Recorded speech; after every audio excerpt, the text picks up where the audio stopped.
নমস্কার, আজকে আপনাদের আমি চিতই পিঠা করে গোলাটা করে দেখাচ্ছি।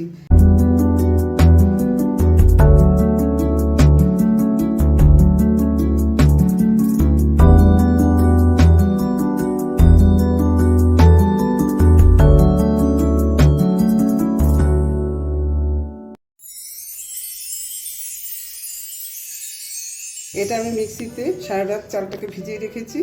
ভিজিয়ে রেখে এটাকে মিক্সিতে পেস্ট করে নিয়ে তারপরে এখানে আমি হাফ মেলা নারকেল দিলাম, একটু সামান্য নুন দিলাম, আর এটা একটু খাবার সোডা দিয়েছি সামান্য, এই টিস্পুনের কোয়ার্টার টিস্পুন দিয়েছি খাবার সোডা। তারপরে যে উষ্ণ গরম জল দিয়ে আমি এই ব্যাটারটাকে মাখবো, মেখে তারপরে এটা আমি চিতই পিঠা করব।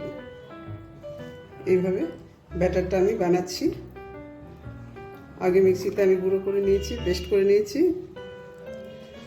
এখন এর মধ্যে একটু উষ্ণ গরম জল দিয়ে মাখবো, একটু খাবার সোডা দিলে ফোলে খুব। এখন আমি ব্যাটারটা বানাচ্ছি এইভাবে, পরিমাণ মতো দেখতে হবে কতটা, আর একটু জল লাগবে। এখানে উষ্ণ গরম জল দিচ্ছি আমি, তাতে পিঠাটা ফুলবে।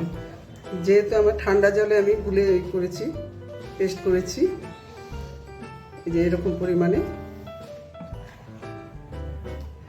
এই পরিমাণে করলে পরে আমার পিঠেগুলো বেশ ফুলবে। এই যে এরকম লিকুইড হবে, মোটামুটি এরকম হবে। তারপরে আমি পিঠেগুলো ভাজবো।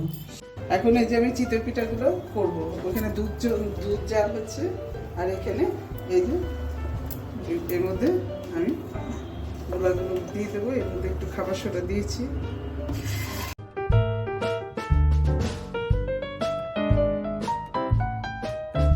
এই যে চিতই পিঠাগুলো সুন্দর হয়েছে, একদম সব ফুলেছে দারুণভাবে। এই যে একদম ভেতরে কোষকোষ হয়ে গেছে।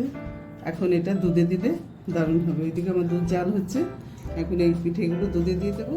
তারপরে গুড় মিষ্টি দিয়ে, চিনি দিয়ে নামাবো।